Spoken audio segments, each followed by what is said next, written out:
It is Indian tradition to pray and seek Ashirvada of Lord Ganesha in the beginning of any function. Shri Ganesha, grace us with your blessings.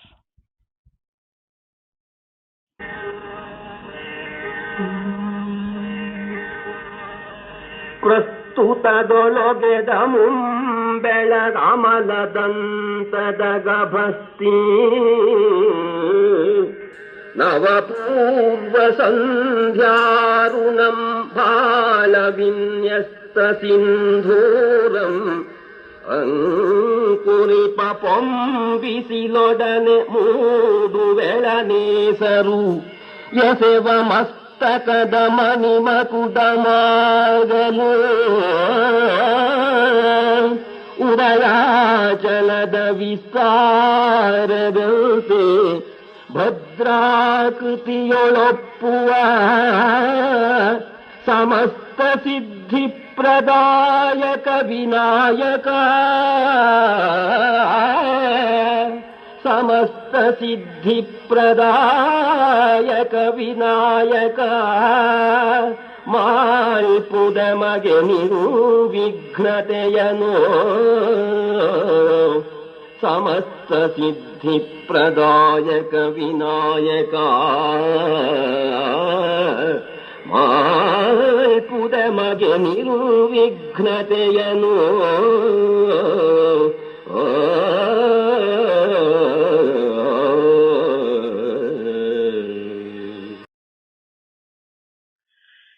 A hearty welcome to one and all in the audience here. We are excited to be here with a new topic that fits well with the vision of our club. Here is a quick refresher on what our club's vision is. Bharata Darshana Club was formed with an earnest intent to provide a podium to people on this medium to brainstorm, discuss, and debate in a civilized manner about our dharma, itihasa, devalayas, Samskriti, Sahitya, Shastra, Sampradaya, Tattva, Siddhanta, Kala, Vijnana, Niti, and Rajakiya. The reason I stated the topics in Samskrita is that English vocabulary falls awfully short in describing them. And frankly, it fails to encompass the big picture perspective as accurately as Samskrita. And we know that, all of you are familiar with these non-translatable terms. Our choice of today's topic has a hint of tragedy associated with it. It's very different from our previous two sessions and is related to our faith, our gods, and their abode, temples. We picked bringing our gods home as a topic because it is very hard-hitting. And it is critical that a society at large wakes up to it or to the troubles with it.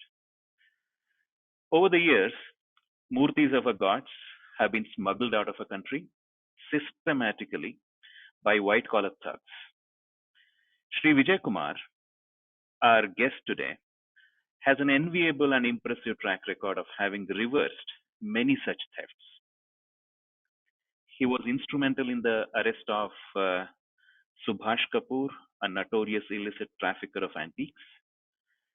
We'll know about the size of this illicit market, the modus operandi of thieves, their smuggling routes, and so on.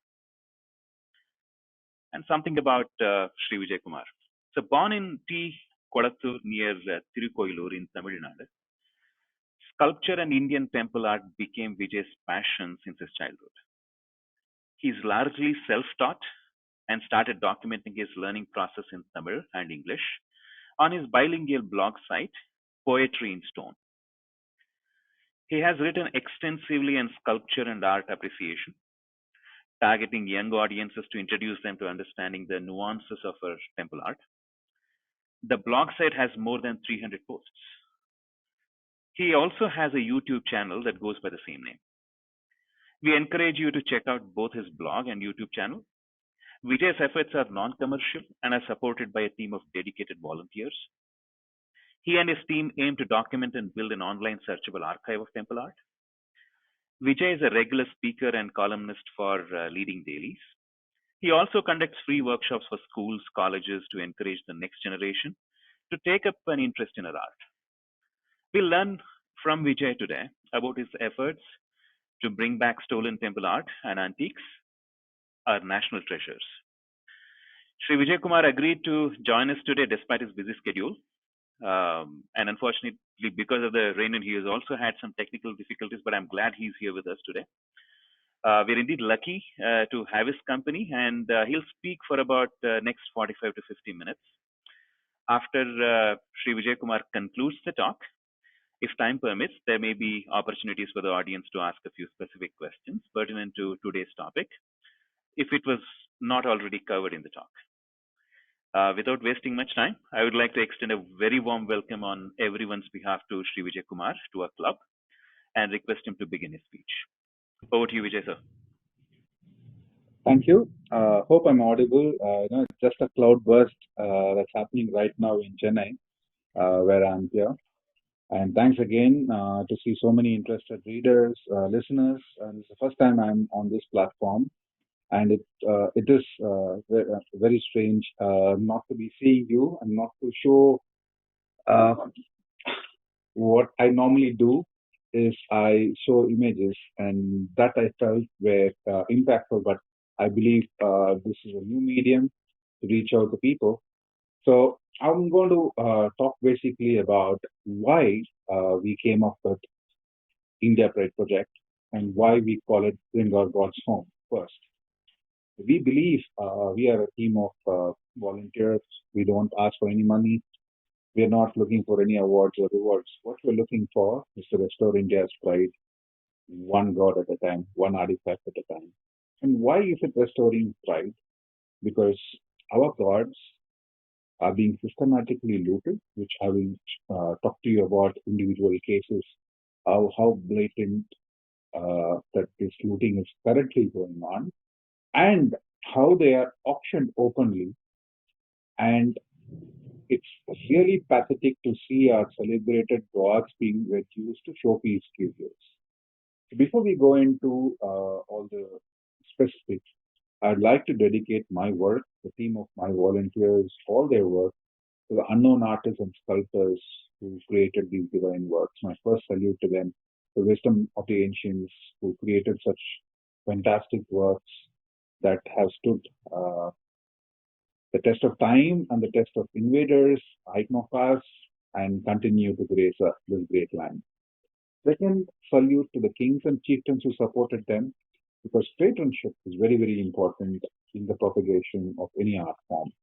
And sadly, today it's falling, and I hope there is a lot more interest from Indian technocrats and industrialists to support the arts. And lastly, to people like you and me, commoners, who continue to enjoy them, because the audience is always important for the artist.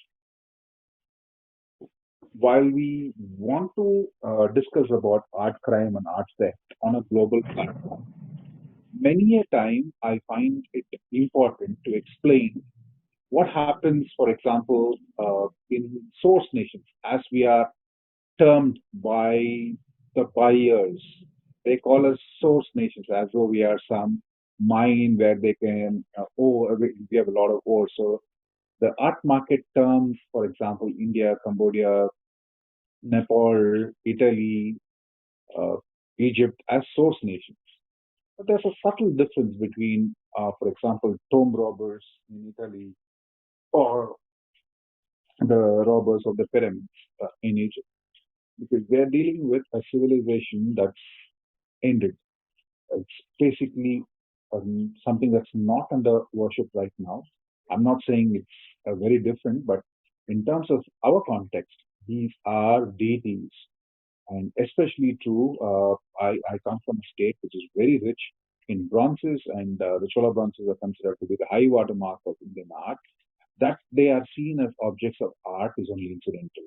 They were originally created, as we call it in Tamil, they are called Tirumenis, which literally translates to be body of God.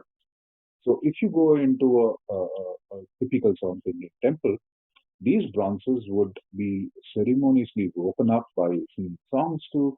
They would be bathed, they would be clothed, they would be washed, they would be dried. There are a set of ornaments. Even every one of these uh, rituals have associated implications, utensils, silverware, goldware, clothes. All these form an entire ecosystem wherein from the morning to evening, from what he has to be ceremoniously fed, the rituals, how they are decked up for each season, the clothes, the style, the ornamentation. And in the night, for example, if you go to the big temples, how the Lord retires for the night to his bedroom and how the lady comes along, who goes in first, who goes in second, all these, and who actually takes them in terms of uh, in terms of how the procession enters and who plays the drums, who plays the trumpet, all these, and these are hereditary positions, and people who have taken modern day jobs come back in the night to actually take up these positions, and all these contribute to being the the the ecosystem of the temple that we're talking about. And then to see these bronzes being crudely plucked out and sold to literally be placed in bedrooms and in auctions where there are wine parties going around where these objects are being shown as showcase curios with price tags on them, and then rich collectors line. And I'm not joking in this. You can look at our hashtag. There are swimming pools with our Costa Devatas, literally our Kosha Devatas who owns lined the circumsanctorum of our temples are now uh, seen in a rich white man's swimming pool. That's how bad our deities are being uh, bought for and taken to. While at the same subject, what are the three main tests that happen out of India? Basically, tests from museums. Yes, our museums are prime targets. To quote a good example and a bad example, we managed to solve a crime that happened in the Nalanda Site Museum in 1961 and 1962. A set of 14 bronzes were stolen. We managed to crack that theft in 2018. So yeah, our museums have been target, be it the Calcutta Museum, be it the SBS Museum in Kashmir, be it the Chennai Museum, which surprisingly has been intruders have gained access into the museum 11 times the last 2 decades. But the only thing that's listed as missing is a fake coin. Now, I let you draw inferences from that. So museums are prime target. Our museums are badly maintained. Not stock taking has not been done very regularly. And if you in fact go to the 2013 CAG report, which I'm going to quote very often, it projects a very, very pathetic state of our centrally protected sites and museums.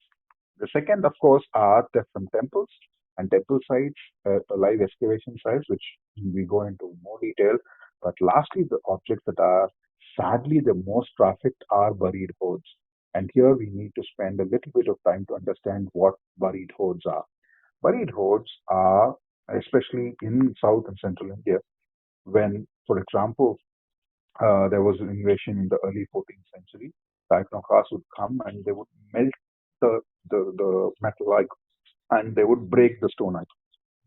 So our ancestors, basically, when they wrote Dagamas, for example, Dagamas mentioned how specify how you have to take care of your sacred deities in face of an external threat like this.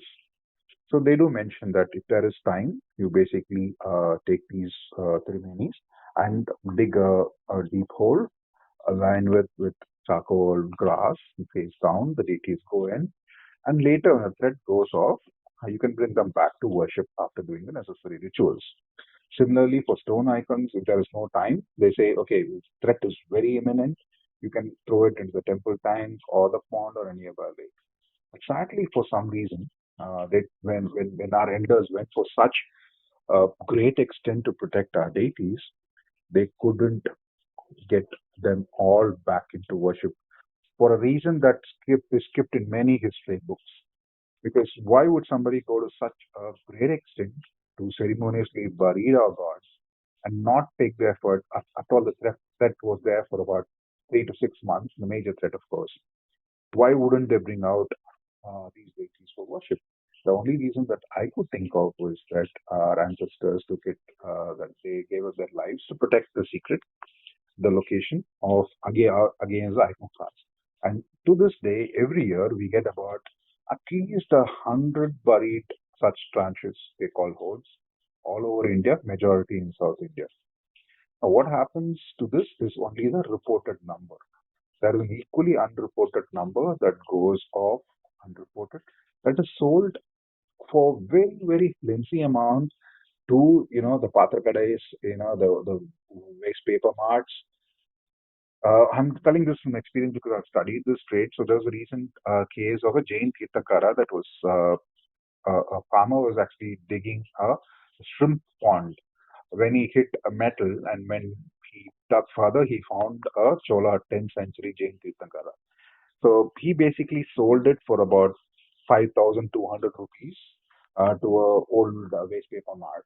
And then it changed five hands before it hit a prominent smuggler, Sanjeevi Ashokan, who then started taking photographs and sending it, like prospective grooms, these pictures. These smugglers in India have a network and they send out on social media. Now it's getting increasingly popular in social media like Facebook and WhatsApp, where dealers are bidding on it live, PP, PP, PP, and then private messages, and then the object is smuggled out. Some cases, the robbers are being, they even go into temples and take photographs and say, do you want this? We can get it out for you. So that is how blatant the social media platforms are being used. But what is interesting is, for example, metal icons are dug up uh, after say 600, 700 years, especially bronzes.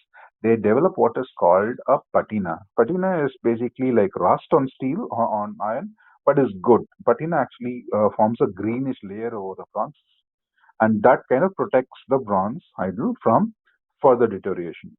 Now, collectors globally seem to have known this phenomena, so they are very, very clear that they want icons with greenish patina because they know they are from buried hoards and not from under-worship bronzes. Under-worship bronzes have almost a gold-like sheen, which is another problem. In fact, we have a case in Tamil Nadu that is another sad case.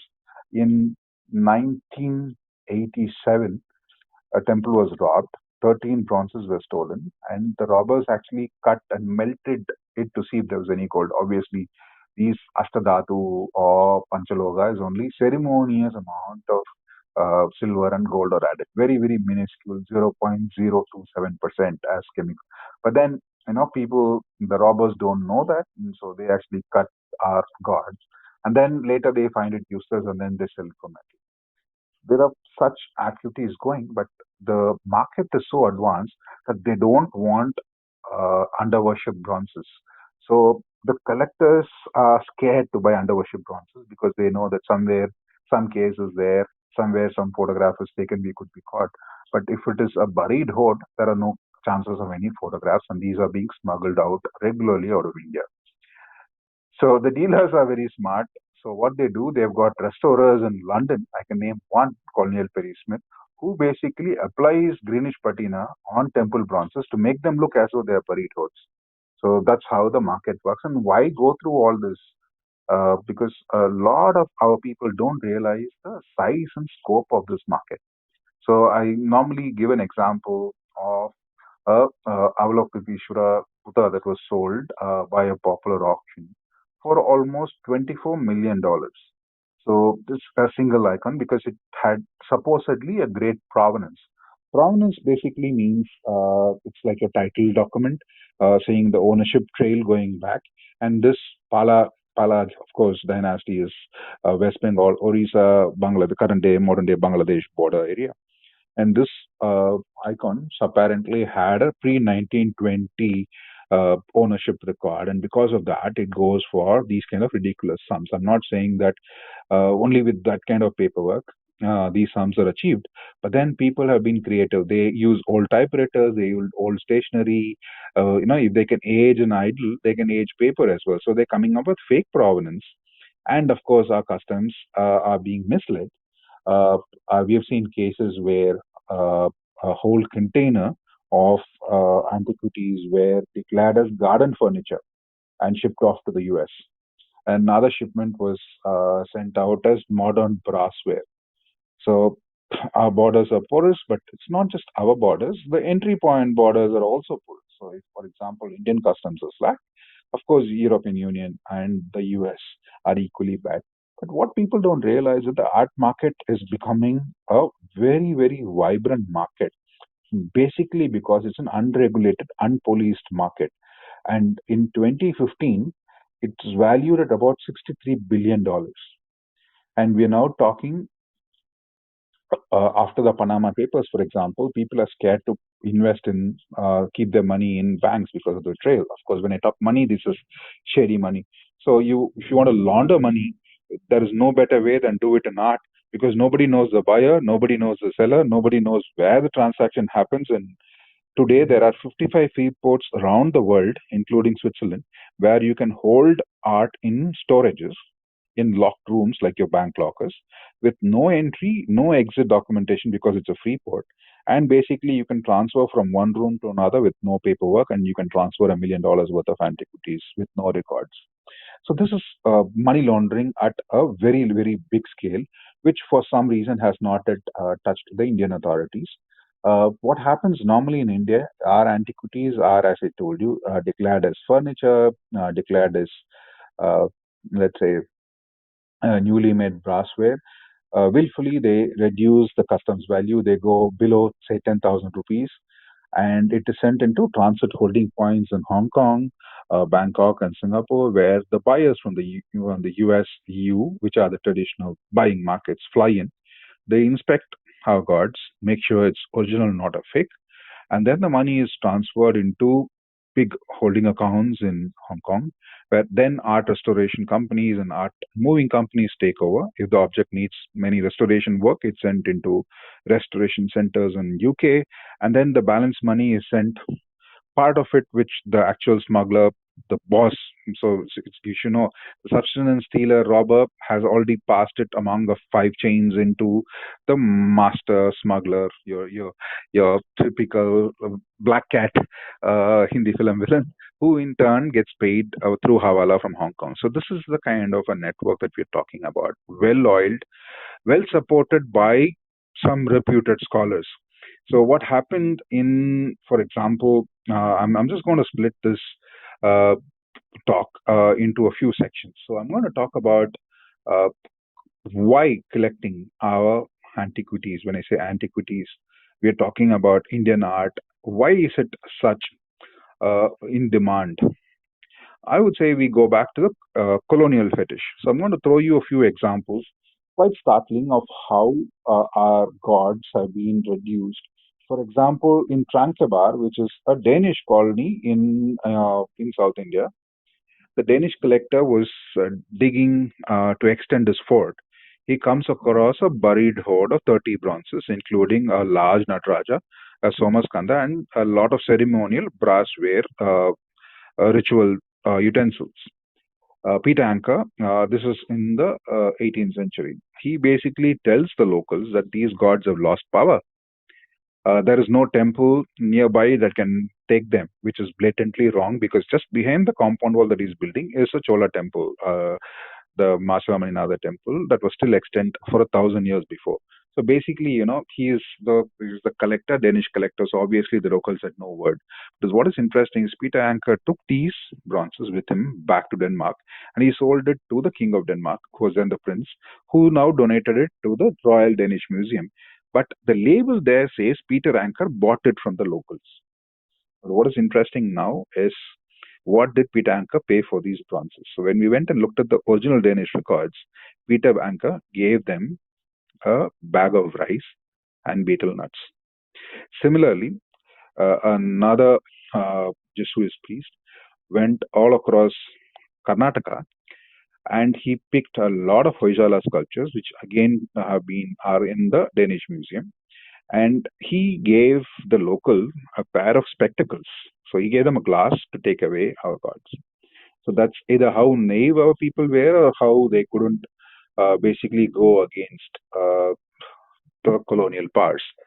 A classic example is again from Coimbatore, wherein buried hoard, Vishnu with Sri Devi and Bhudevi, was found in 1819. There's a temple right next to it, in the heart of Coimbatore, Karivarda Perumal temple. It is now just a room, ruined, nothing exists, the main deities have gone. But in 1898, the temple priest bid because the local collector refused to hand over the bronzes to him. They put it for an open auction. The the priest, along with the devotees, bid in 1898 1,000 rupees, but they were outbid. And they were outbid by who? Lord Curzon, the Viceroy of India. And today, these three bronzes are found, bequeathed by Lord Curzon to the Victoria and Albert Museum.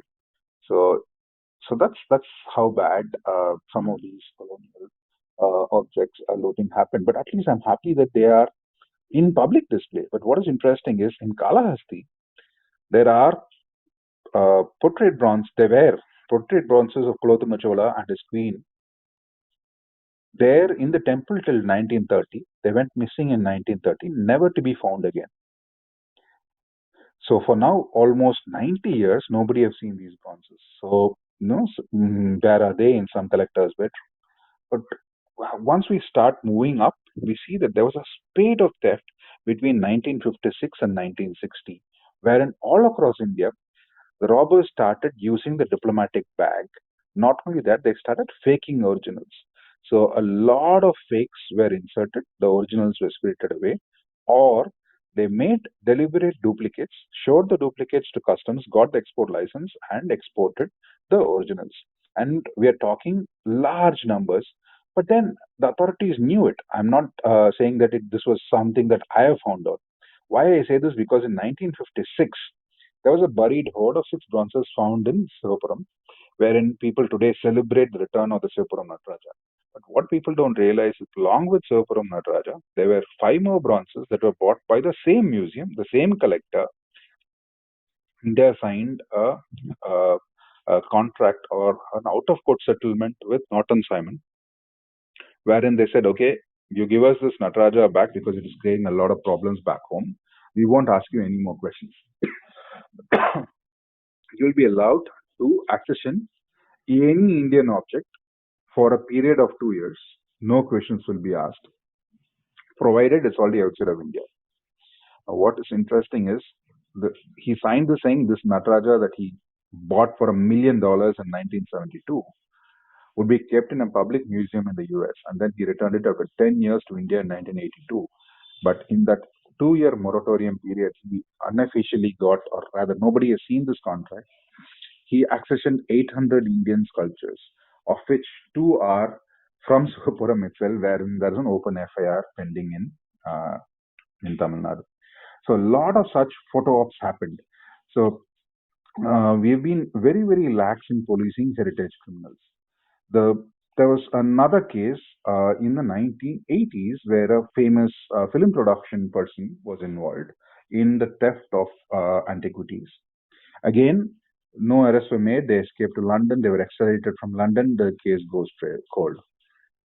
And more importantly, in 1998, Peter Watson, a BBC journalist, did a sting operation on a leading auction house, Sotheby's. Basically, he was trying to see which Sotheby's was doing with Italian antiquities, wherein he also found they were dealing with Indian antiquities. What Sotheby's was doing, it was sending his reps to India. So these guys were coming on paid holidays, paid trips, business trips, travel bills were attached and expenses reimbursed. They would go with our smugglers and scholars, read all the published works, go and recce sites. They would pick and choose the best of Indian art, and then the robbers would go and steal them. So this was not some random looting. This was a targeted looting on an industrial scale, where the best of Indian art was chosen, and I'll let you know how it was done. There was this beautiful Varaha, 6 tons was the weight. The robbers basically tied a chain around its leg, yanked it to a truck, and pulled it, breaking all the 4 legs in the process. Today, this Varaha, which was smuggled out of India in 2001, is in Switzerland. We are trying to get it back from a dealer, but it's been, in fact, we got it listed as the most top 10 wanted item in the world. Now, what is interesting is Peter Watson published this as a book in 1998. India went after, he named 3 smuggling networks in India. India went after one of the networks. Vaman Gia was arrested in 2003. And in 2013, in between, Vaman Gia is supposed to have confessed to selling 10,000 works of Indian art via a host of 4 named Swiss companies. His farmhouses were raided in Delhi, yielded 846 antiquities. 440 were original. The rest were fakes, obviously used to export the originals. Despite all this evidence, not a single sculpture of Vaman Gia that he had sent out was brought back to India. Vaman Gia was acquitted by a Rajasthan High Court in 2013 for want of evidence. In 1986, a team from Indian police went to London. They raided a gallery called Everest Gallery in London along with Scotland Yard. They seized 240 idols. 41 more were found in the owner Chabaria's house. One of the Natarajas from Trivandrum was sold to a museum in Kimball Art Museum in the US. Only the Kimball Art Museum returned the Nataraja. Today, nobody knows what happened to these 281 murtis that were seized. The case files don't exist in India nor in Scotland Yard. Similarly, a few years later, there was an antiquity seizure in Europe, Le Havre. 800 antiquities were seized. A senior official from India went there, and then nothing happened. Why I'm saying all this with so much of confidence is that in the 2013 CAG report, it actually documents the number of restitutions India managed. Between 1972 and 2000, India brought back 19 antiquities. 19. Between 2000 and 2013, which is the period where Vaman Gia was arrested, India brought back 0. Let that sink in. And what is so much more interesting is when we were doing a restitution ceremony of this Nalanda Buddha that I talked about in 2018, we saw there was a Natesa in the backdrop from Rajasthan, Atru. And this was actually stolen by Vaman Gia gang. They had placed a fake and the original was spirited away, smuggled and sold to a dealer in London who got scared when Vaman Gia was arrested. He actually gave it to the Indian High Com in 2005, but for some reason it never came to India and it was kept on display as a showpiece inside the India House in London. So finally, last year we managed to reopen the case and this Natesa has come back. Yet the appeal against Vaman Gia has not been done. So he's still acquitted. What is more interesting, there is another Nataraja called the Pattur Nataraja, which is the most famous case. It's called the London Nataraja case, again a case of a buried hoard from Tamil Nadu. It was sent away to a farmer found it, he buried it near his house, near a termite mound. And this Nataraja was bought by a Canadian company called Bumper Development Corporation. They sent it to London for cleaning. The guy saw fresh mud on it and he basically informed Scotland Yard and India got involved. We fought the case in London. Bumper Development fought. Big case, everybody happy. Indian experts went. The termite mounds were checked. Stylistic, everything, this Nataraja came back. So everybody is happy and today we are celebrating the return of the Pattur Nataraja. But what people don't realize is India did not follow up and see what else did Bumper Development Corporation have. 2013, so Pattur Nataraja case happened in 1980s. We're talking in 2013, Bumper Development Corporation donated over 200 sculptures of Indian art to the Glenbow Museum in Calgary. None of them had any provenance. They also tried to engage an auction house to sell more, but because they had no provenance, they couldn't do it openly. And today, nobody knows what happened to their collection. So a lot of these things are happening. We've been very, very lax in the past in following up heritage frames, and even after knowing that they were fakes. For example, in the case of the Sivapuram Nataraja, all 6 bronzes. So there was a Nataraja, a Somaskanda, 2 Parvatis, 1 Ganesha, and 1 Sambandha. All of them were replaced with fakes. So we knew in the 1950, between 1956 and 59, that there was this active market where they were duplicating and splitting off the originals, but no checks were done. And today, 2 years ago, we found one such duplicate in a temple, Sundar Perumal temple, and the original was in the Oxford Museum, Ashmolean, in Oxford. So when we checked with the temple, they said, no, we have a bronze, but we said, no, the original is in Oxford. So Oxford accepted our claim, and then when we went and checked, all 7 bronzes in the temple are fake, and they're now dispersed in Germany, they're dispersed in the US. So a lot of such cases have not been followed up. And in the past, India has been very, very slack. And I give you this comparison. So in the 1970s, India and Italy were pushing the UN to come up and say, antiquities are being looted from our shores by the shiploads. We have to do something to safeguard.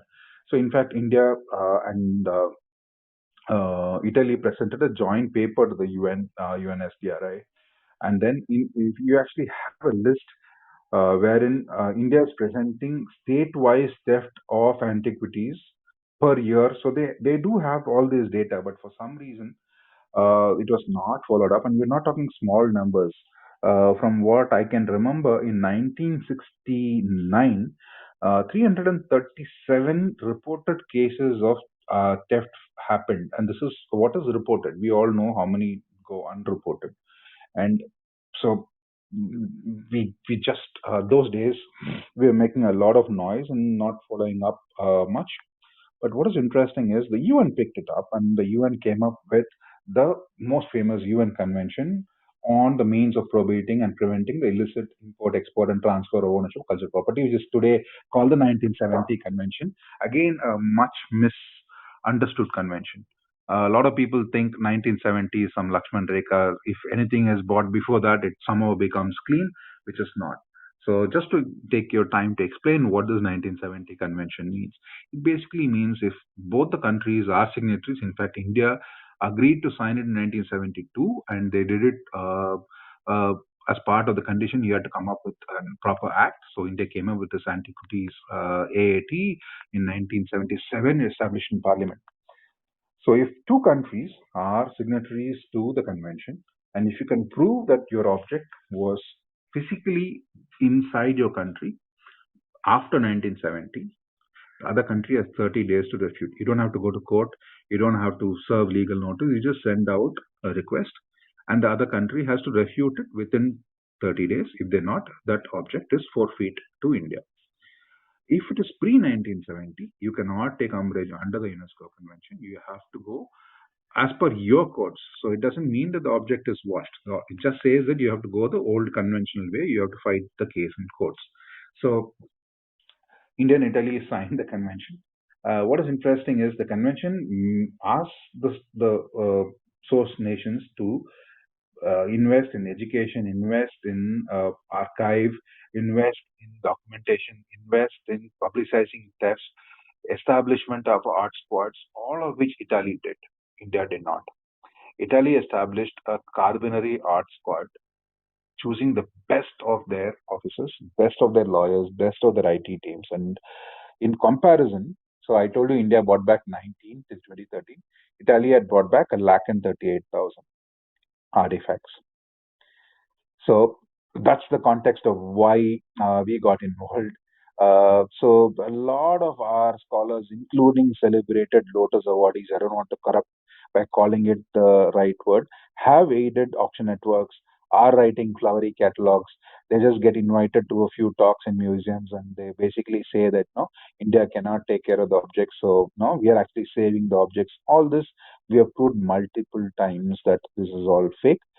These scholars, including one recently deceased scholar who was actually, how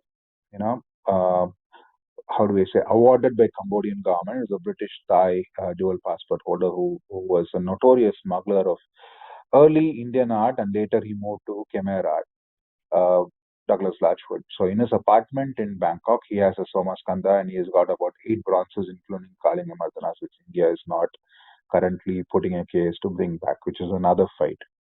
Not only that, some of our work, so this is where we come in. So basically, what we do, we ask whoever was interested to join us, first of all, to report this. So whenever you find information that something has gone missing, we then go and look at old publications to see if it is documented, old archives if it's documented.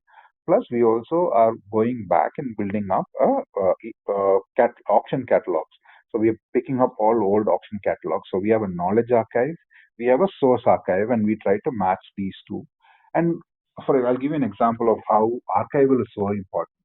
Almost every object that we have brought back, including the famous Shri Nataraja and the Vijay Mardhanari, that were the first success for us. The Australian Prime Minister brought it and gave it to our Prime Minister Narendra Modi ji on 2014. Now, interesting is the then curator of National Gallery of Australia had bought the Nataraja for $5 million. That's about 40 crores. He refused to accept that it was the same, but fortunately for us, the French Institute in Pondicherry documented the Nataraja. Similarly, the Vrindachalam Ardhanari, which was brought by the Art Gallery at New South Wales for almost $780,000, was documented and published. In fact, that book was in the same museum's library.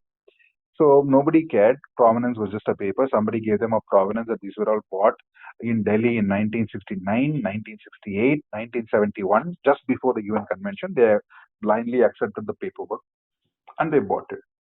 And we managed to prove that these bronzes, because they are cast by the lost wax method, instead of giving him the proof that it's the same, we put it on YouTube. So if you Google Return of the Dancer Poetry in Stone, you'll understand the kind of work that we do.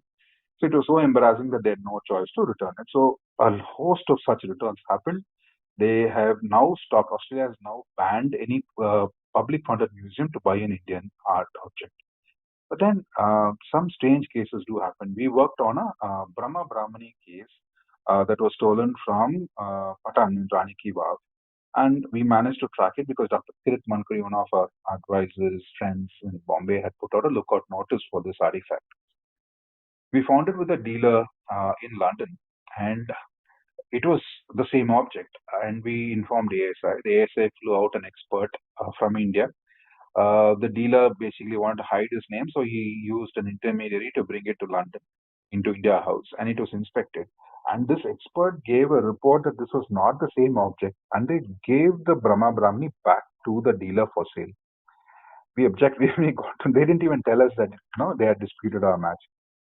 So when we went and objected to it, we wanted to see on what basis he had made the claim that it was not the same. And interesting, he said the finger of the original icon, that means in 1970 photograph, the finger of Brahma was not broken. The idol that I'm seeing here in London has a broken finger. This is one of the reasons, which was stupidest reasons possible to give, because obviously when they smuggled it, it broke. If the converse were true, if the original idol had a broken finger and if the finger was not broken in the current one, so we managed to prove all his points fake, and we sent our rebuttal. And finally, they appointed another committee and accepted our view, and this idol also came back in 2017. So there are a lot of such cases that happen. We're just talking about murtis. I'm not talked about chariots, wooden chariots.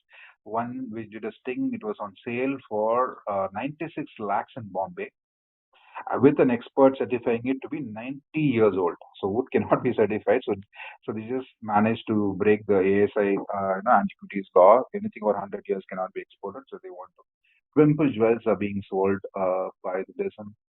So a lot of this is happening. So what we have done so far, post we getting support from the new government in 2014, just compare numbers. 53 have come back. So from 19, so it's 19. And then about 200 were promised when Prime Minister Modi went to the US in 2016, of which about 13 have come back. We shortly after COVID, we're expecting more returns to happen. Oxford has promised to give back the Tirumangi Alvar statue shortly. We're also waiting for a couple of more returns from Southeast Asia. In Germany, we have about 47 cases that should happen anytime. These are clear cases that we have worked on. We'll need some more support from people. which we can discuss more. I think I've taken I'll take one more case where I wanted you to understand, and this is because I see a lot of people from Bangalore. We're talking about a temple in Kikeri, wherein in uh, 2014, October 3rd, I think, robbers broke into the temple. It's a beautiful temple. They actually hacked away six Salavanjikas, and we have not been able to find them so far. So the art market uses what is called fencing, wherein they have deep pockets. They basically put objects in storage till public memory is lost. And then when museums don't return, for example, a similar ceiling damsel we managed to track, uh, for example, in the Denver Art Museum, which we've been fighting for the last 2 decades. It's a documented antiquity. Now the museum is asking, give me photographs of the empty niche, and then we will make a plaster cast and see if it fits. So museums go great extents, and most cases, Indian government, tries to show these as voluntary returns. Uh, None of these are voluntary. We actually have a lot of fights that happen. For example, museums are not going to voluntarily give up $1 million worth of stuff. In fact, in the Toledo Museum Ganesha's case, we managed to spot that it was the same one, thanks to support by a tech friend, a volunteer of ours, who managed to send us a high resolution photograph of their acquisition. We tracked it to an archival photo. We wrote to the museum. It was one of Subhash Kapoor's sale, and Kapoor had donated almost $1 million in cash and artifacts along with the sale to the museum. And half of them were pottery from Chandraketugarh. Chandraketugarh is an amazing site in Orissa that's unfortunately been plundered like crazy. And today, nobody even knows what Chandraketugarh is, what the Shuga dynasty is. If you go to the Metropolitan Museum in New York, the first object display in the Indian section is actually a Chandraketugarh object that's been donated by Subhash Kapoor in the memory of his sister and mother. So we do need to get more aggressive. I give an example of how Italy handles such cases.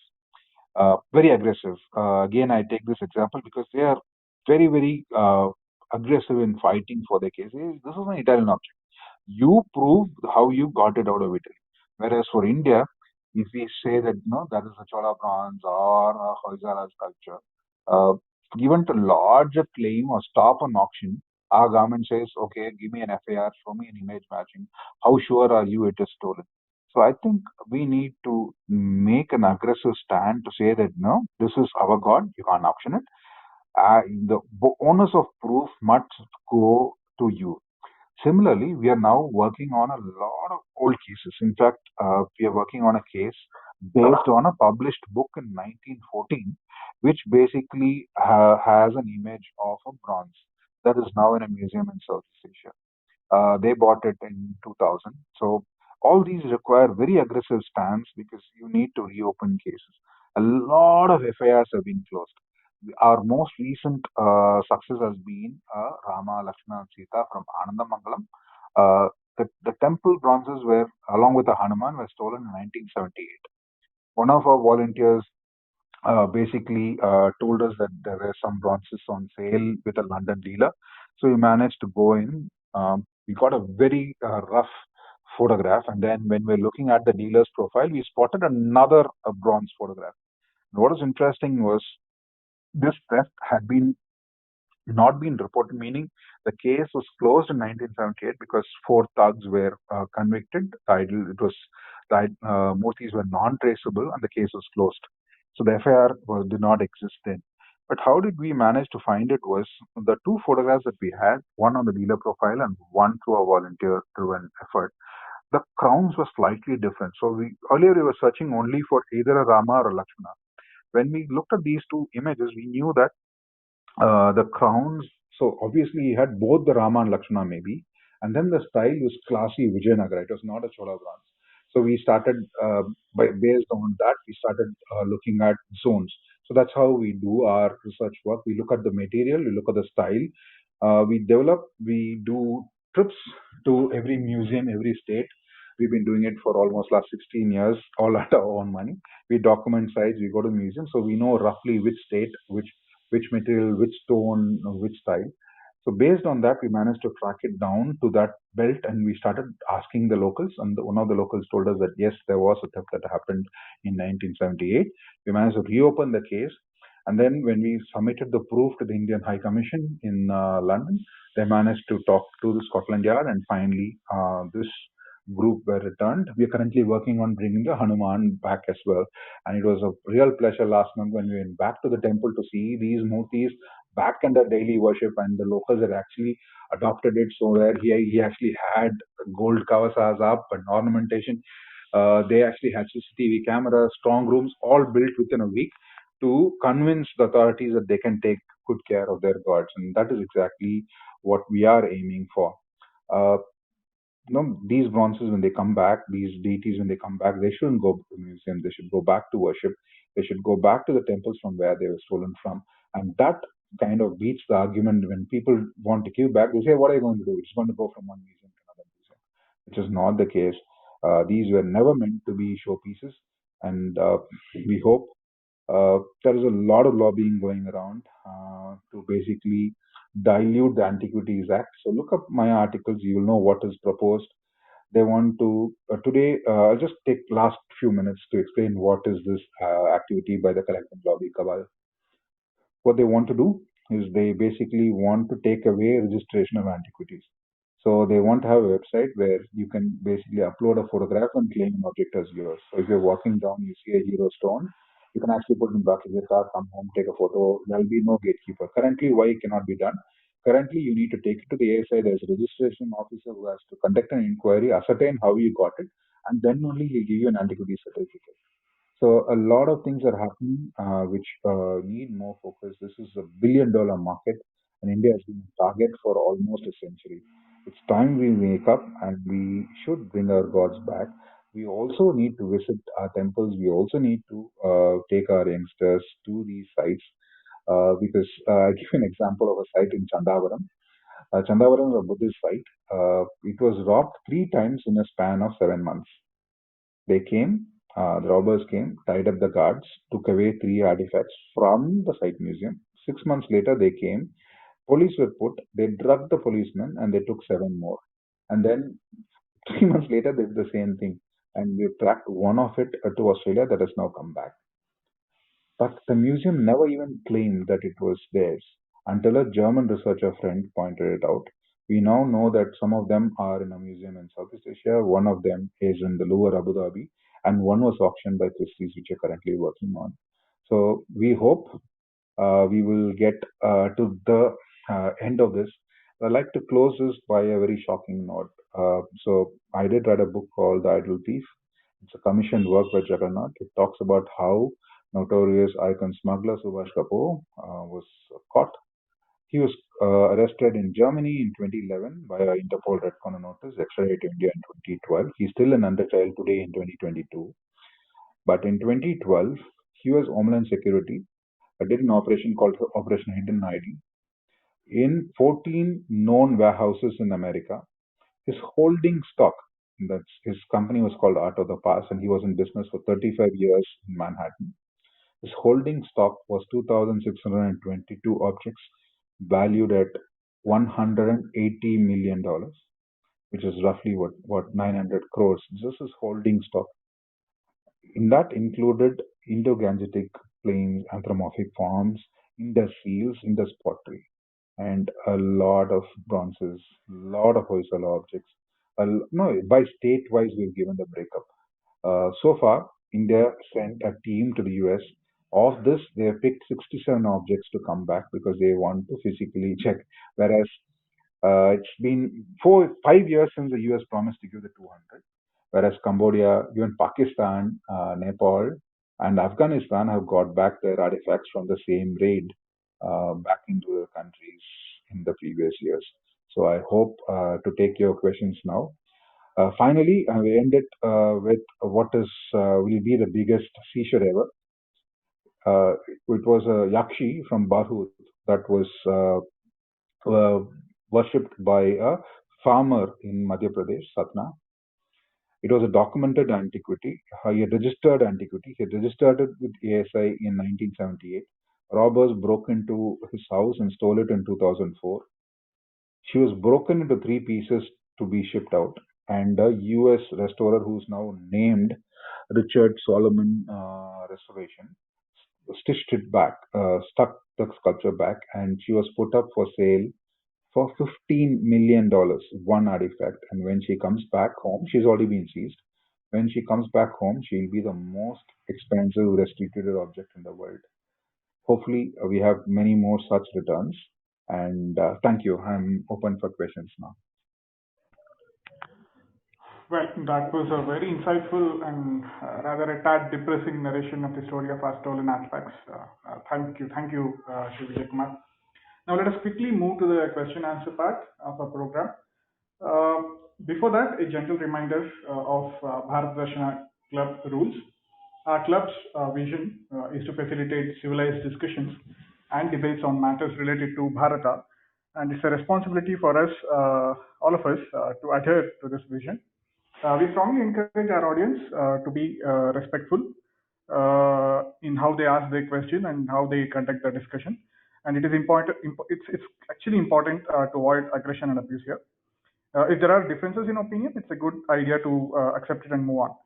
While you have the discretion to refuse to take the knowledge in shared by our guest today, it is paramount to maintain civility in demeanor. To ensure smooth flow of question and response, we plan to offer the mic to one speaker at a time, and we appreciate your patience while you wait for your turn. One person is allowed one question only, uh, and we encourage you to make the most of the opportunity by being specific to the topic pertinent to today's session. If you have questions and you haven't got an opportunity to ask here in this session live with Shri Vijay Kumar, you can always email us. Our email ID is on the club profile page, and we try our best to talk to Shri Vijay Kumar and get back to you with relevant answers. Lastly, please uphold authenticity if you are presenting an argument or a logic, and you back up your statements with facts and evidence if possible. And there is no room for Indo-phobic stances in our club discussions. It's a strict no-no. Any question, argument, logic that disrespects our country, our nation, will be dealt with zero tolerance. And we won't hesitate to exercise our discussion on that. So with this, let me give mic to Kumaravani to conduct the question answer session. All right. So, Vijay, to get it started, I had a curious question. So, of all the cases where you have facilitated, bringing back our gods home, which one is most closer to your heart? And I think, many in the audience would be interested to know what kind of investigative work that went into identifying that it was a stolen artifact from one of our temples, and what did it take for you to bring them back? So if you can share that in a, I guess. Sure. Thanks. That's an interesting question. I would say that everyone success is payday for us. That's the moments that we cherish. But I would take two cases as the most important. One, of course, was our first success, the Vrudachalam Ardhanari, because it was not even reported because as a theft, because the robbers had made a replica and kept it in the temple. So the locals were worshipping a fake for almost 13 years. The beauty of the Ardhanari was that it had a broken hand, and the beauty of the sculpture is so brilliant. You can Google her name, that you will not realize that it has got a broken hand. But I had basically studied the Ardhanari iconography as an evolutionary form, and had blogged about her in 2008, not realizing that she had been stolen 4 years ago. And the moment I saw that Australia had bought it, I knew it was a very familiar image. And then I reached out on social media to friends, and within half an hour, somebody was there in the temple, and they sent us the fake photograph, and we managed to prove that this was the one. The second most interesting one was even more weird. Was that we had Mrs. Sanjeev Sanyal, the principal economic advisor to the PM, who's a good friend and all our supporters. In fact, he was good enough to launch my book in Delhi. We used to meet together to discuss strategy in Singapore when he was there before he took on this assignment. So when he went to Delhi, he met a retired ASI director, Dr. Bishwas, and he was telling him about my work. And Dr. Bishwas said, "Oh, can we just solve this case?" And this is a case that I mentioned earlier, the Nalanda Buddha, that was stolen from the Nalanda Site Museum in 1961-62. It was a case that has been baffling India because we knew that one of the objects was in the LACMA, the Los Angeles Country Museum. So, lucky for us, Dr. Bishwas had photographs which were missing so far in the case files. And he did give us a few of those what went missing. And we managed to make a case to the LACMA, which is currently under process to get back. So what is interesting is we were tracking another sculpture with a dealer in London who was trying to sell it in TEFAF, which is an art fair in Maastricht. And one of our, we have WhatsApp groups. It's like-minded people working on such in Cambodia, working in Italy and all that. So we share information across the WhatsApp group. So whenever I find a Khmer object coming for sale, I will send it to them. Whenever they see an Indian object coming for sale, they'll send it to us. So Linda Abbottson, who runs a fantastic art crime course in Italy, basically told me that, Vijay, I'm going for TEFAF this year. Do you want me to look out for something? So I gave her a list of dealers who sell Indian art and say, if you find anything Indian, send me photographs. So she was sending me photographs, and this was close to 3 o'clock in Singapore time, and I found one was a very familiar object. So what I do normally is whenever I get missing objects, I blow them up and put it on my wall for a couple of days and memorize the images. And then I make it down. I don't have like cinema full permanent wall. So this was very familiar, and we managed to stop the sale in TEFAF. But what is interesting is the robbers were creative. They broke the Bodhi tree's leaf from one side of the Buddha and stuck it on the other side to make it look different. But we spotted it. Lucky for us, ASI sent a letter, also because the dealer was based in UK, and he disputed our match. And International Committee of Museums, ICOM, came in. They sent an expert. They agreed with our match. And on August 15th of 2018, of course, the flag was raised, and under the flag, the Buddha came home as ceremoniously handed. So I think that was, so it's become an annual affair now. For the last 3 years, we've been getting back something on every August 15th, and that makes us very proud. And the biggest success for us is to see them go back under worship, the entire village is turning up, celebrating the return of their gods. Thank you. Thank you. Chetan, do you want to ask a question? Yes, thank you. Thank you for providing this opportunity. First of all, I've been listening for last 45 minutes, and I'm actually speechless.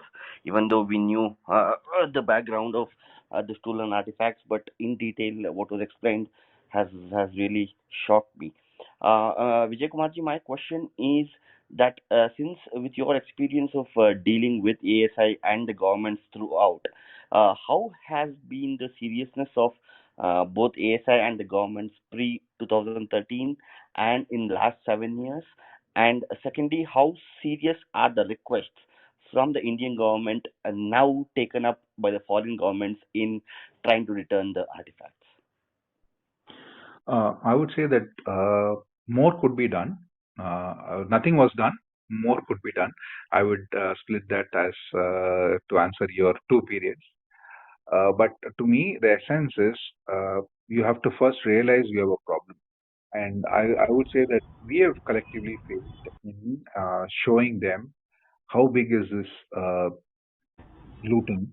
And the main issue, the problem seems to be to acknowledge the theft, because to even accept the return, you have to accept that they were stolen.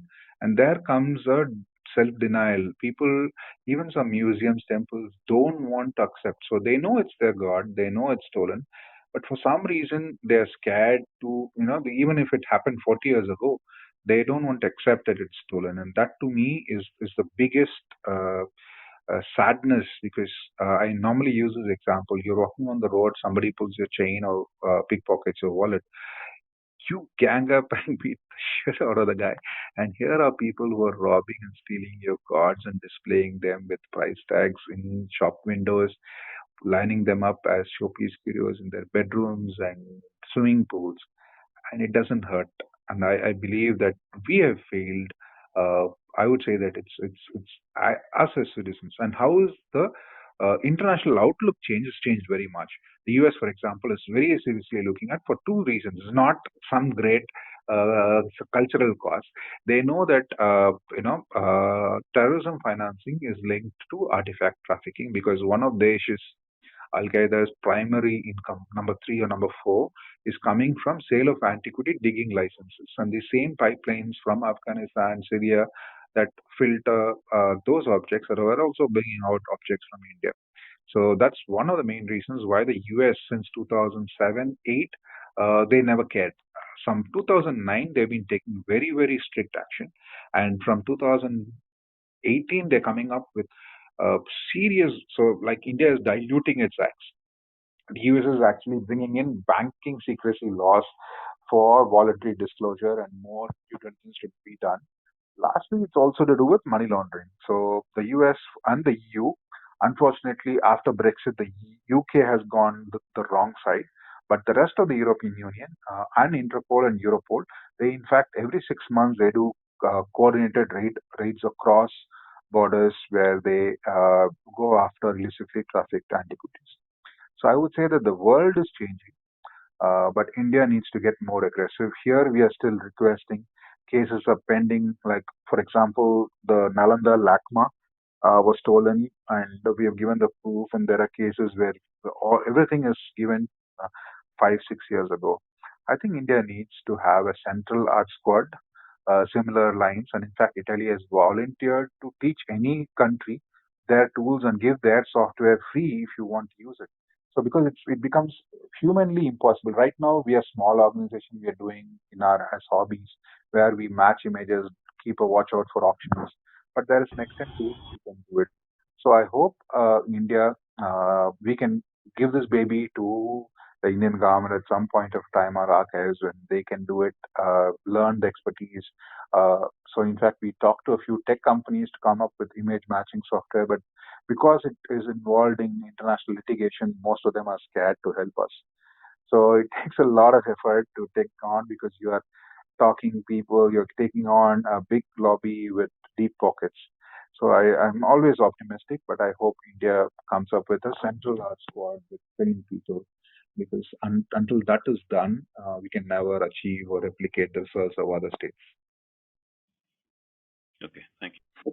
Sir, do you want? And please don't serve me. I don't think for the work that I do, the Queen is going to serve me anywhere. Call me Vijay is fine. Sure.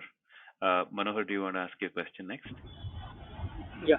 Hello, can you hear me? Thanks for the very engaging talk, Mr. Vijay. So, question one is: recently we saw our External Affairs Minister Jaishankar go to Georgia and return one of their artifacts.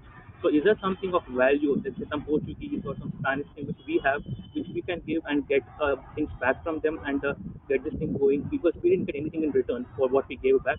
And question number two is: you gave a lot of specific examples of temples in Coimbatore and in places in South India. So can we get these temples to display that information saying that a murti from here is in this particular museum? Because we have a lot of Indians who travel abroad, so when they go, they can make the connection. Thank you. Wonderful. In fact, we did that. In fact, Amar of Swarajya basically has done a flex banner to give it to the Coimbatore temple. In fact, we are doing similar for a temple here. And that's a wonderful suggestion which we would like to introduce. Now, as far as trading objects, first of all, you have to understand ownership laws.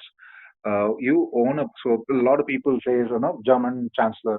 We talk about the case of Tengupura Durga stolen from Kashmir during the conflict time. The Durga was Maheshwaramardhini was stolen, and it was sold by Subhash Kapoor to with a Lotus scholar actually told him, hey, don't sell this openly. It is a documented artifact. So he quietly sold it to a museum in Berlin, where again where Valley residents spotted it and reported it, and the Durga came back to India. Not before the ASA goofed it up, by going to Germany and asking for a wrong artifact because what they were looking for was a stone object. Our guys went with paperwork for a bronze object. So all that apart, the question is, when you own an object, you need to have clear title, possession, and ownership. So the question is, India has to fight it on rights. It's not goodwill that we want. And most of these that are properties of temples, it's not even property of the state. For example, India cannot take a call on whether this can be in a museum, can I have a loan. These are properties of the temple. In fact, the London Nataraja case, if you study it, the the the the judges there basically said, I'm sorry to quote it, but they said the superior claim of the temple is recognized. So that's where I think you have to understand that the judgment is very, very in depth. It said even if a Hindu temple is ruined, as long as there is a single brick that is intact, it can be brought back to worship. And that was one of the prime reasons where, because the Surpuram temple was ruined, but then the lords basically accepted the superior right of the temple. So I think it's important for us to distinguish. This is not a trade game where you can give them an artifact that we have. And historically, I've never gone in for such. Our museums don't have much of international art.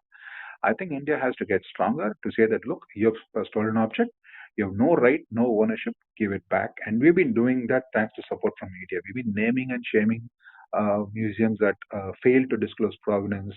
And I think that would work great if we had support from the embassies and high commissions who can also watch out. In fact, we had one case in Singapore where there was a stolen Buddha from Nagapatnam that was on display in Nalanda Way, an exhibition that was opened by the then Prime Minister, Dr. Manmohan Singh. And then this Buddha came back to New York and its price went up by $1 million because it had a provenance displayed. It was on loan on an exhibition that was opened by Indian Prime Minister. It was a blatantly stolen object. So similarly, our high commissions should be aware that when they go to such art fairs, they have to be careful in not creating provenance for stolen objects. Okay. Raghutam Rao, your question next.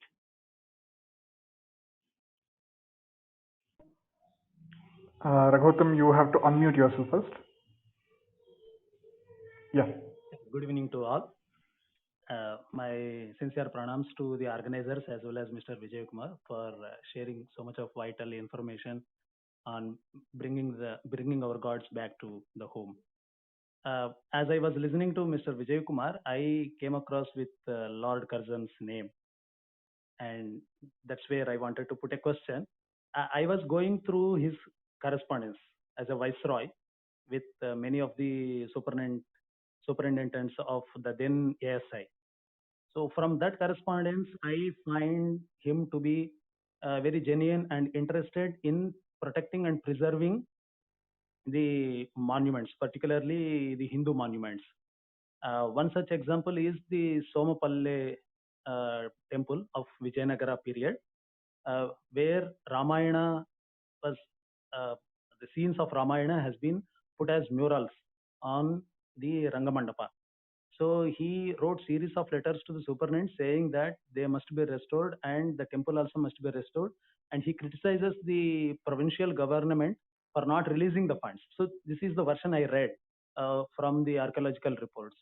But Mr. Vijay Kumar told that he gave away some 3 bronze murtis from Tamil Nadu to the then queen, and they are now in public display. So is this the flip side of Curzon? And did he pave the way for either taking away of our precious murtis from the country? So this is my question. Thank you.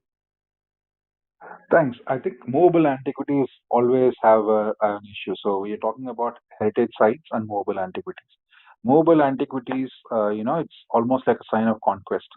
So I think even we have, I think 3-4 decades before Curzon, we had, I don't remember immediately his name, an early British East India Company employee who basically went on a fishing trip in Calcutta and he basically was going to have some live oysters, and he found a temple where he spirited away a motif from, on the side.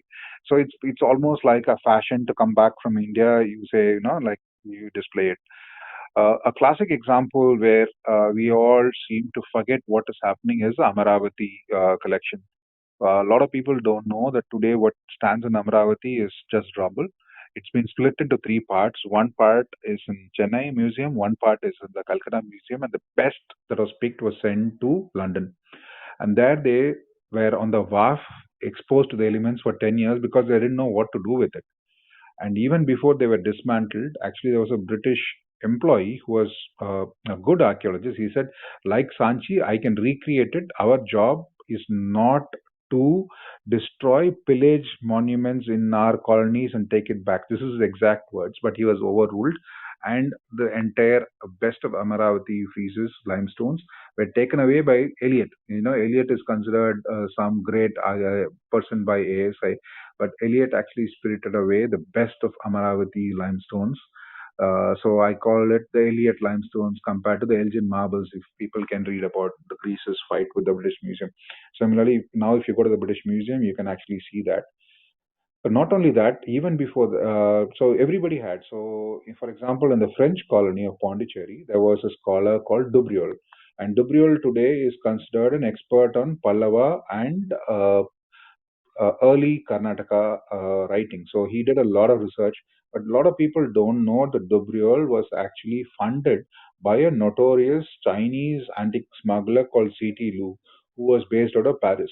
So basically, C.T. Lu, Dubriol couldn't find any backer for his archaeological work, so he went and sold a few pieces to C.T. Lu in Paris when he went for a conference in the 1920s and 30s, and C.T. Lu said, okay, get me more of this. So basically, he would take stuff, including the famous Kaviripatnam Yoginis. So if you guys can look for Padma Kemal's book on dispersed Yoginis, he actually hid where he found it, took it to Pondicherry, and from there he shipped it to Paris.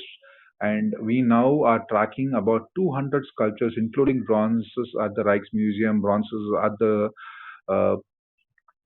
museums all over the world linked to C.T. Lu, tons of Hoysala art and Chola art, all spirited away by famed scholar Dubriol. So this has been always happening. On one side, the famous colonial looters used to take back these as prizes, trophies. Plus, it also was a business model for them. Okay. Venkatesha, you're next.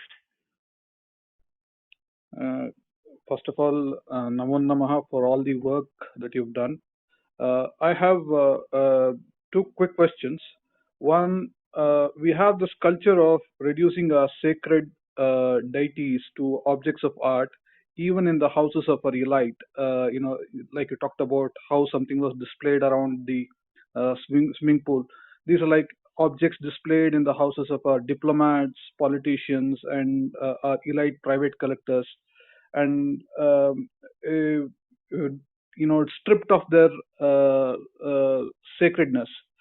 What is your comment on that? And the second question is, how is China dealing with a similar kind of a situation? Because they also did go through quite a bit of looting during the 20s to 40s, 60s period. So how are they dealing with it? Because you mentioned Italy, but you did not mention China, and I was trying to understand how a country which is civilizationally similarly old and went through somewhat of a similar experience, how do they deal with this? Thank you very much. Great. I'll go by the reverse. China basically is very, very strict now. So, in fact, there's a death penalty both in China and Egypt for heritage crimes. Whereas in India, to give in perspective, we go IPC section 370, which basically gives us housebreaking theft. So, India, there is no separate code for heritage crime or temple theft. It goes under housebreaking theft, which carries a maximum penalty of 6 years or 3,000 rupees. And interestingly, in Tamil Nadu, 1993, they made an amendment which said in the state of Tamil Nadu, if it is temple theft, the penalty is 3 years by half. If it is housebreaking theft, it is 6 years. So that amendment still exists. So that is the duality in what we are doing and China are doing. China is basically have rich people who are buying back the antiquities, and there are some vague rumors that they are employing gangs to steal and bring them back. But yes, China is very, very aggressive in going after whatever is getting properly auctioned. But there are a lot of other connected issues because they deal only with their artifacts. They are not looking at others. The Chinese buyers, collectors are basically buying and bringing it back to the mainland, which sadly was started in India by you know who, but never took off in a big way. Back to mutilating mutis is again an issue which we are fighting with customs. Basically, if you go to Bangkok or Cambodia, for example, they say Buddha heads, Buddha hands are not for display. So they've stopped export of any such even newly made replicas. Because unfortunately, in India, customs has not come up with such rules, and our robbers are basically cutting sculptures because they are anchored to the ground in stone. So lifting them will be tough. So they're breaking it with crude sledgehammers. So we need to pass a regulation saying that look, you want to buy a new sculpture, make it with all hands and all that. As far as display in homes of the rich and the famous, yes, unfortunately, it is also happening. Not only are temple bronzes, temple stone sculptures in used as interior decors in inside India, we're also looking at temple vahanas, temple chariot objects, and that is another racket that is happening. Chariots are deliberately allowed to rot, and then new chariots are made, and the old chariots are auctioned for less than. So there's an auction lobby cabal. They pick it up for less than 1 or 2 lakhs, and then they're split into Lego bricks. And world over, you find these temple chariot objects being on sale. So how can we stop them? I think only is capacity building with customs. In fact, ICOM is now coming up with samples I look out for. Unfortunately, India Customs currently is looking out only for stone and metal objects. They're not even there's no watch even for wooden objects. So a lot more needs to be done on the regulatory side for India. Pawan, you next. Hi, hello. I'm audible. Yes. Yeah, great. So, first of all, I just want to say the moderators and the people who are listening here, and it's my heartfelt thank you for everybody that they have brought a very important topic.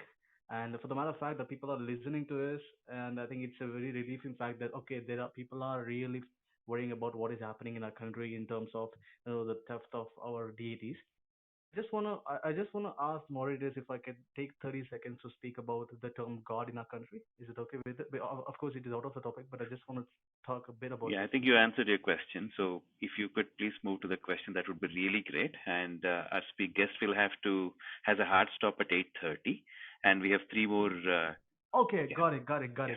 No, actually, I don't have any exact questions. I just wanted to ask. I see there are a lot of things which you people are doing, which I need to listen more because this is something which has been neglected in our country a lot, and this is actually a great work which you're doing. But I just wanted to ask one thing that I'm from Karnataka. Though I'm from Karnataka, I just relate myself to temples in Tamil Nadu because of the raw devotion which is in there, and I heard a lot of recent theft about 12,000 idols have been and they're raided by all the criminals who are taken off kind of auctioning our idols. So I just want to know what is the government doing. I don't know whether you answer this, but I just want to know what is government exactly doing, the central government for this kind of issue. Thank you. I'm cutting you down because there's three more people. Just for that, Tamil Nadu is well documented. Karnataka is slightly less documented. That doesn't mean that Tamil Nadu alone is target of thieves. Every state is losing icons. Our conservative estimate, we are losing 10,000 major pieces of art every decade. It's just that because Tamil Nadu is documented, we are able to prove the thefts much faster with archival photo, as I explained to you. The other states are very much lacking behind in taking digital archives and publicizing thefts. So the two things that we need to do is first of all document our heritage, keep it in a proper searchable archive, and whenever there is something that is stolen, there has to be a notice that goes out, like a lookout for notice, both of which unfortunately are lacking in India. And as far as devotion, I think every man to himself, as long as we believe that there is somebody there who doesn't allow us to commit wrong things. Favor is individual. So I wouldn't want to compare one state to another state. I would say I have seen much devout tribals worshipping as well. So as I said, ours is a great land, and all our cultures are important, and all our treasures, let it be Hindu murtis, Jain murtis, Buddhist murtis, everything is, even if you go down to Ajanta, Ellora, if you go down to Indus, it's all our shared heritage, and we need to protect and safeguard all of them. Our only sacred duty is to pass it on to the next generation. We are only temporary custodians, we are not owners. And here again, my team's role is to be vehicles. The gods have chosen us to be the vehicles. They want to come back home. They have picked us as the vehicles, and I firmly believe that we will do more. Purnananda, you're next. Please keep your question brief.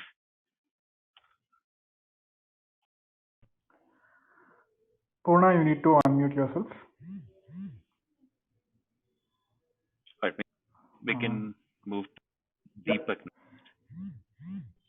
Yeah, good evening. Thanks for the opportunity. Thanks a lot for Vijay Kumar ji. My specific question is on Konark temple. When I visited recently, the main temple door was concreted and closed. I still wondered why it could be. I just wanted to know from your own understanding, is there a sun god inside or it's also stolen?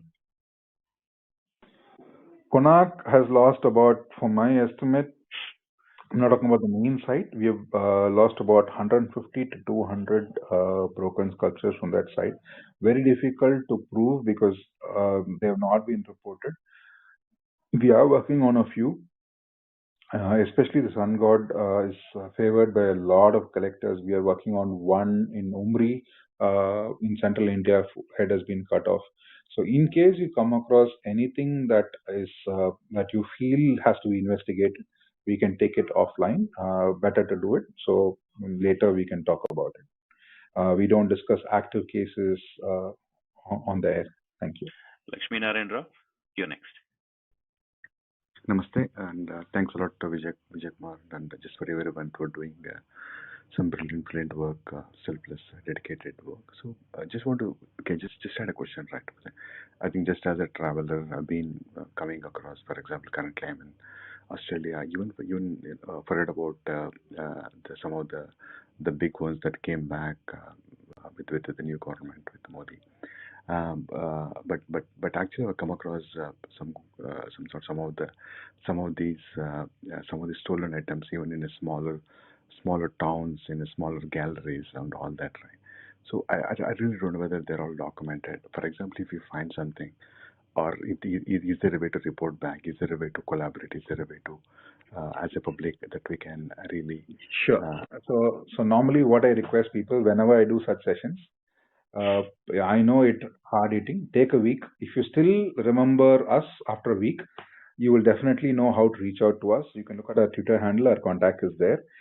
Similarly, whenever you find a museum displaying Indian objects, you can always take photographs. What I request our volunteers to do and people who want to volunteer, take necessary permissions. Don't do anything in cinema style and get yourself into trouble.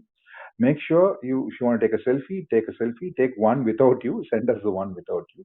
If it is a shop, be very, very careful. We don't want you to be at risk.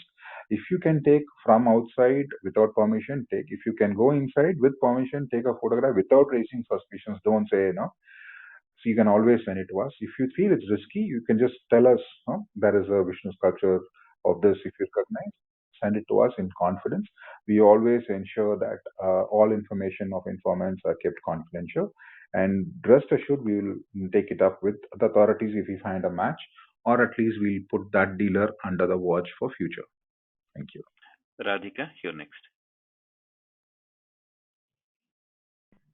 Thank you. Vijay, my question is, first of all, I would like to thank you for the efforts by your team to safeguard our cultural heritage and bring it back to our country. The question is, what the efforts from teams like yours, art enthusiasts, is limited by the funds you can mobilize, whereas if the effort is from the government side, probably isn't it much easier? And what are the efforts from the government to bring back the cultural heritage from other countries? For us, the limitation is not finance. As I said, we are not looking for finance. We're looking for technological solutions. So, which unfortunately are not available for individuals. So for us, the biggest successes is being deterrence. So I would say that we are working with customs, we are building capacity, we are working as deterrence.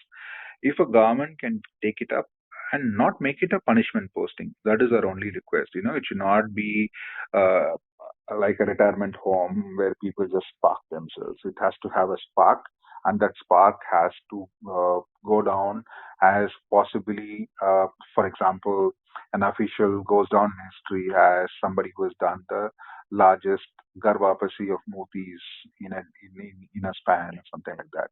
Unfortunately, people don't seem to look at it in that context. So I would say that I am still hopeful. Things have moved to the better, and you will see a lot more action happening on restitutions. But I sincerely feel that India should set up, as I said earlier, a national art squad, and we should get more aggressive and also pass internal stricter heritage crime laws. Our current act, Antiquities Act, is toothless. In fact, I'm writing a series for one of the extras magazines on how bad our prosecutions are. Just take 1 minute. There was a case in Delhi where somebody had two murtis in his back. One was a Shiva and a Vishnu. Information was received. The police kept a check. They found it. The guy took the bag and ran. He was caught on the streets of Delhi. And then they couldn't prove it. And he's a free man now for various reasons. I would write that as an article soon.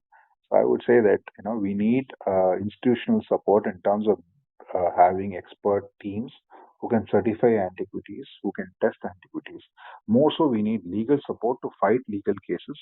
We cannot be looking for diplomatic action with dealers and museums, requesting them to return for years. We have to give them serve notice. We have to engage international law firms to say that this is mine, better give it back, or at least first stop it from display. It's a disputed object. You cannot display it. Yeah, a lot more can be done if I'm allowed to say that. Thank you. Thanks, Vijay. Listeners, I'm sure many of you had questions, but due to short of time, we are not able to entertain all of you. Please write in if you have any queries. We will definitely talk to Vijay. And please do follow our club for notifications of regular events. You can read the club's mission on the club profile page, and keep following the club to participate in the events. Over to Vinayak for the Vandanarpane. Thank you. Jai Hind. Thank you. Uh, Vijay Kumar, it was a fantastic evening for us. We feel proud of the achievements done by you and your team. In the past 1.5 hours, you have explained the works which you have achieved and the goals for coming years. You have explained how our gods and deities were looted and auctioned in public by various invaders, robbers, and smugglers in the past 100 years. You have spoken about the stolen idols from temple sites in Tamil Nadu and various other places. You have showed how wide the network of smugglers is and explained how this network works to smuggle or sell artifacts as this is under policed. You have also explained the conventions agreed by various countries to stop such smugglings. It was indeed a privilege that you took time out of your busy schedule and joined us today in our club.